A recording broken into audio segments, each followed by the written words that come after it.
नमस्कार दोस्तों, मैं अभिषेक शर्मा और मैं आज आप लोगों को बौना ग्रह क्या है, कौन है, कितने हैं, इसके बारे में मैं बताऊंगा आप लोगों को। इससे पहले वाले लेक्चर में मैंने सौर मंडल के जितने भी ग्रह थे, चाहे वो हमारे 8 थे, उन सब के बारे में मैंने आप लोगों को बता दिया है। तो आज मैं आप लोगों को बौना ग्रह के बारे में बताऊंगा। दोस्तों मैं आपको बता दूं कि जो हमारी अंतर्राष्ट्रीय खगोलीय संघ है उसने ग्रह और बौना ग्रह इन दो भागों में हमारे सौर मंडल के जो प्लैनेट्स हैं इनको दो भागों में डिवाइड किया है। तो मैं बताऊंगा आप लोगों को, और मैं आप लोगों को ये भी बताऊंगा कि जो हमारे जो बौने ग्रह हैं इनमें इनकी क्या खासियत है और ग्रहों की क्या खासियत है और इन्हें क्यों, मतलब कि एक समय आपको पता ही होगा कि जो प्लूटो है वो एक समय हमारे सौरमंडल का 9वां प्लैनेट माना जाता था, लेकिन फिर उसे क्या किया कि 2006 में उसे प्लैनेट के दर्जे, मतलब उससे प्लैनेट का दर्जा, मतलब ग्रह का दर्जा छीन लिया और उसे एक बौना ग्रह का नाम दिया। तो ये क्यों हुआ तो मैं आज आपको इसके बारे में बताऊंगा। उससे पहले मैं आप लोगों को हमारे प्रमुख बौना ग्रह के बारे में बताऊंगा। जैसा कि आप देख सकते हो दोस्तों, पहला जो बौना ग्रह है वो है एरिस, और ये सबसे बड़ा, मतलब कि ये जो एरिस है ये हमारे सबसे बड़े बौना ग्रह है। मतलब कि हमारे सौरमंडल में प्रमुख 5 बौना ग्रह हैं: एरिस, प्लूटो, मैकमैक, होमिया और सेरेस। तो आज मैं आप लोगों को इन सभी के बारे में बताऊंगा। और जब बात करते हैं हम एरिस की, तो एरिस जो है हमारे सौरमंडल का सबसे बड़ा मतलब कि बौना ग्रह है। और इसकी जो इसकी जब खोज की बात करते हैं तो इसकी जो खोज है वो 2004 में हुआ था। और इसकी मैं व्यास की आपके बताऊंगा तो इसका जो व्यास है वो 2300 से लेके 2600 किलोमीटर तक है। और उसके बाद जब हम इसके उपग्रह की बात करते हैं तो इसके पास एक उपग्रह है, आप देख सकते हो मैंने उसका नाम ले रखा है डिस्नोमिया। तो ये है उपग्रह। इसके बाद हम बात करते हैं कि इसकी संरचना कैसे हुई और कितने गैसों के मिश्रण से हुई है। तो आप देख सकते हो यहाँ मीथेन, नाइट्रोजन और धूल कण, मतलब कि ये जो है ये पत्थर का एक गोला है जहां पर कि मीथेन और नाइट्रोजन गैस है। उसके बाद हम बात करते हैं दोस्तों कि इसकी सूर्य से कितनी दूरी है। तो आप लोगों को बता दूं दोस्तों कि जो सौर मंडल का, हमारे जो सौर मंडल में सबसे आखिरी छोर पर है वो है हमारा एरिस। और इसकी जो दूरी है आप देख सकते हो, मैंने लिख रखा है 10.12 बिलियन किलोमीटर्स। मतलब कि ये इतना दूर है कि मतलब कि बहुत दूर है, बिलियंस किलोमीटर्स में है। आप देख सकते हो यहाँ पर जो अन्य जो हमारे ग्रह हैं वो सारे हमारे मतलब कि मिलियंस किलोमीटर्स में है। और मैं आपको बता दूं कि यही एरिस ही एकमात्र ऐसा बौना ग्रह है जो कूपर घेरे से, मतलब कि आप लोगों को पता होगा कि हमारा जो सौर मंडल है उसमें 2 उल्का पिंड का घेरा है। एक तो वह जो मंगल और बृहस्पति के बीच में है, उसके बाद जब हम दूसरे की बात करते हैं तो वो प्लूटो और एरिस के बीच में है। मतलब कि प्लूटो के बाद मतलब कि वो कूपर घेरा है और फिर एरिस उसके बाद है। तो उसके बाद हम बात करते हैं कि ये जो है एरिस ये कूपर घेरे से भी दूर है। मतलब कि इसकी कुल दूरी कितनी है सूर्य से? 10.12 बिलियन किलोमीटर। उसके बाद दोस्तों मैं आप लोगों को बताऊंगा प्लूटो के बारे में। प्लूटो की जब हम और दोस्तों प्लूटो के साथ जितने भी है प्लूटो, मैकमैक, होमिया और सेरेस, तो ये जो चारों हैं ये चारों ही हमारे कूपर घेरे के सबसे बड़े पिंड हैं, या यूं कहूं कि ग्रह हैं जिन्हें हमने बौना ग्रह मान रखा है। तो अब हम बात करते हैं प्लूटो की। तो प्लूटो की दोस्तों वैसे तो खोज 1930 में हुई थी। और इसका जो व्यास बताऊं मैं आपको तो एरिस और प्लूटो लगभग एक समान का ही इनका व्यास है। और यहाँ इसकी अगर मतलब कि इसकी कम से कम व्यास की बात करता हूँ तो वह है 2300 किलोमीटर।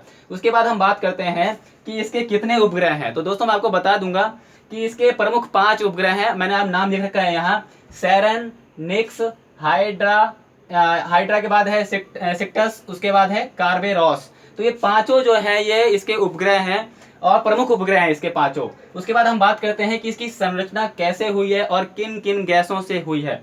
दोस्तों जब हम बात करते हैं इसके संरचना की तो यहाँ नाइट्रोजन, मीथेन, कार्बन मोनोऑक्साइड। आपको दोस्तों मैं बता दूं वैसे तो प्लूटो जो है वो मतलब धूल कण, या यूं कहूं कि मतलब कि पत्थर से बना हुआ है। लेकिन यहाँ पर क्या है कि जैसे कि जब सूर्य से ये दूर होती है, मतलब कि जो हमारी प्लूटो है जब ये सूर्य की परिक्रमा करती है तो ये जब दूर जाती है तो क्या है कि ये जो नाइट्रोजन और मीथेन और कार्बन मोनोऑक्साइड है ये गैस बर्फ के रूप लेके जम जाती है और ये नीचे गिर जाती है। लेकिन जैसे ही ये सूर्य से नजदीक आती है तो उसके गर्मी के कारण ये गैसें पिघल जाती है और ये दोबारा प्लूटो पर एक पतले वायुमंडल का निर्माण करती है। और इसकी दूरी की बात बताऊं दोस्तों तो यो है सूर्य से इसकी दूरी है 58.74 मिलियन किलोमीटर। मतलब अगर आप आसानी से याद करना चाहते हो तो आप इसे कह सकते हो लगभग 5900 करोड़ किलोमीटर। उसके बाद दोस्तों मैं आपको बताऊंगा मैकमैक के बारे में बताऊंगा। तो जब हम मैकमैक के बारे में बात करते हैं तो मैकमैक भी कूपर घेरे के अंदर ही है, और इसकी जो खोज है वो 2005 में हुई थी। और इसका जो व्यास की बात बताऊं तो 1360 से लेके 1480 किलोमीटर है। लेकिन दोस्तों यहाँ पर इस मतलब कि जो मैकमैक है, मैकमैक के पास एक भी उपग्रह नहीं है। आप देख सकते हो मैंने क्रॉस का निशान लगा रखा है। उसके बाद दोस्तों इसकी संरचना की बात करते हैं तो आप यहाँ देख सकते हो कि यहाँ मीथेन, इथेन, नाइट्रोजन, और मतलब कि देखो हमारे जो बाहरी जो बौने ग्रह है ना, यहाँ पर आपको एक मिनट दोस्तों,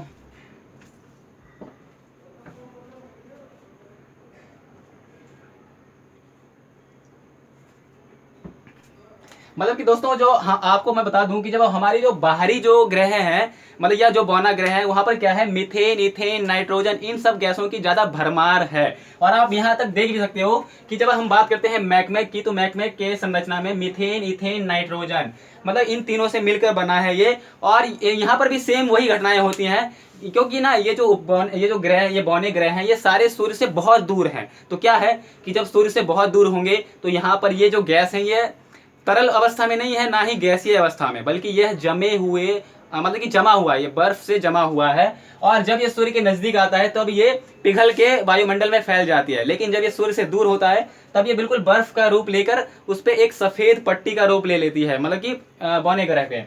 उसके बाद इसकी जब मैं दूरी की बात करता हूँ, मैकमैक की दूरी की, तो आप यहाँ देख सकते हो 6850 मिलियन किलोमीटर है। मतलब कि ये प्लूटो से भी ज्यादा दूर है। मतलब वैसे तो कूपर घेरे के अंदर ही है, पर ये प्लूटो से भी दूर है।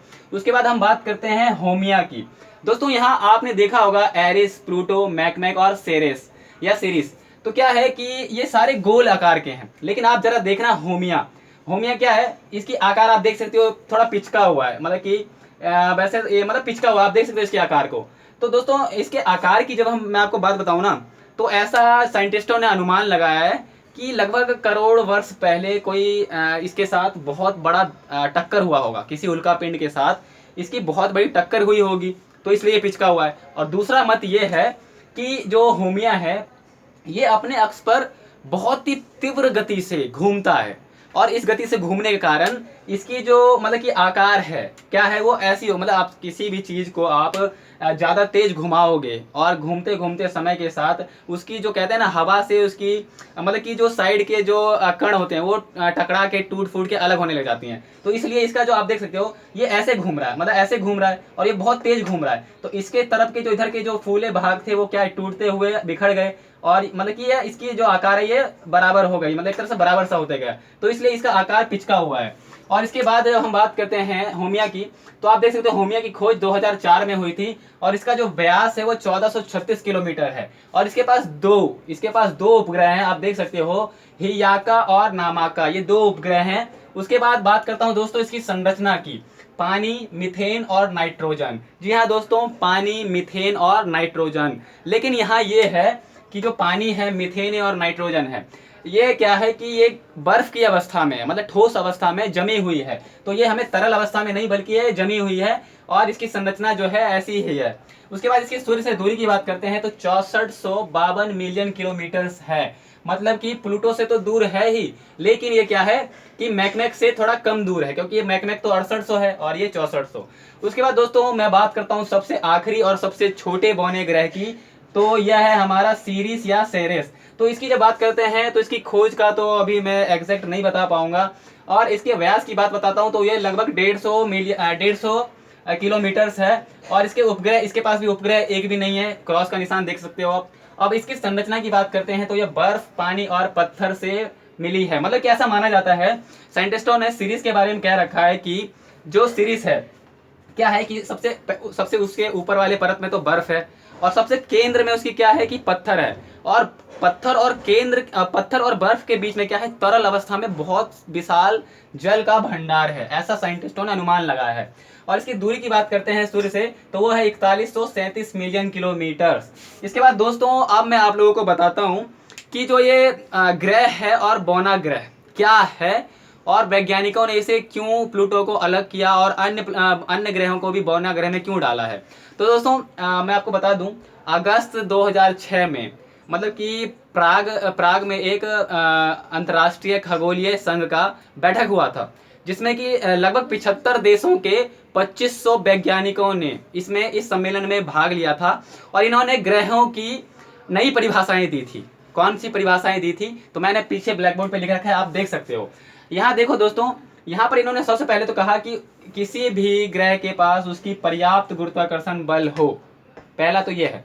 उसके बाद क्या है कि अगर उसके पास गुरुत्वाकर्षण बल होगा तो गुरुत्वाकर्षण बल के कारण वो गोल हो जाएगा। दूसरा जो पॉइंट आप देख सकते हो, ये दूसरा पॉइंट आप देख सकते हो कि ये गोल रूप धारण कर लेगा अपने गुरुत्वाकर्षण बल के कारण। जब हम तीसरे पॉइंट की बात करते हैं तो तीसरा पॉइंट है कि सूर्य का चक्कर काटे। दोस्तों जायज सी बात है, क्या है कि आपको पता है प्लूटो को क्यों उपबौना ग्रह कहा गया है? क्योंकि ये तो पहले नोवा प्लेनेट था। तो असली बात यह है ना कि प्लूटो ना आपने मतलब सूर्य का जब परिक्रमा करती है तो ये निश्चित पथ पे नहीं करती है, बल्कि ये कुछ समय के लिए मतलब कि हमारे जो वरुण है, वरुण के पथ पे, मतलब वरुण के रास्ते पे चला जाता है। तो ये तो गलत है ना भाई, आप उसके रास्ते पे क्यों जा रहे हो? आप अपने रास्ते पे चलो। तो वही हुआ, साइंटिस्टों ने कहा नहीं भाई, आप अपने रास्ते पे चल नहीं रहे हो तो हम आपसे ग्रह की उपाधि छीन रहे हैं। तो वही हुआ, प्लूटो बेचारे से छीन लिया ग्रह की उपाधि। उसके बाद हम बात करते हैं कि उसके बाद हम देखते हैं अगले पॉइंट की। तो क्या है, अगर सूर्य की चक्कर काटेगा, लेकिन क्या है कि वो निश्चित पथ पर चक्कर काटेगा, है ना? तो आप देख सकते हो। उसके बाद हम बात करते हैं पांचवें पॉइंट की। तो आप पांचवें पॉइंट में देख सकते हो कि उसके पास, जैसे कोई भी ग्रह है तो उसके पास खगोलीय पिंडों की भीड़ भाड़ ना हो। मतलब कि जो हमारी पृथ्वी है या जो अन्य प्लैनेट्स हैं उसके आसपास देखा होगा आपने, ज्यादा उल्का पिंडों की या खगोलीय पिंडों की भरमार नहीं है। क्योंकि अगर भरमार होगी तो वो कभी भी गुरुत्वाकर्षण बल के कारण उस पर आके टकरा सकती है, जिससे क्या होगा कि आए दिन वहां मतलब कि भूकंप या तबाहियां होते रहेंगी। तो वही हुआ दोस्तों कि जो हमारे वैज्ञानिक, जो कि 75 देशों के लगभग 2500 वैज्ञानिकों ने इस बैठक में भाग ली थी, तो इन्होंने यही 5 प्रमुख नियमों पर बात किया और 5 नई परिभाषाएं दी कि अगर हर प्लेनेट में अगर ये गुण रहते हैं तो वह प्लेनेट कहलाएगा, वरना उसे हम बौना ग्रह कहेंगे। तो दोस्तों यही थी हमारे प्रमुख उपग्रहों के बारे में। और उसके बाद मैंने आप लोगों को बता भी दिया कि अंतर्राष्ट्रीय खगोलीय संघ क्या करती है, कैसे करती है। तो दोस्तों यही उपग्रहों के बारे में है। तो धन्यवाद, और हो सके तो आप इसका स्क्रीनशॉट ले लेना।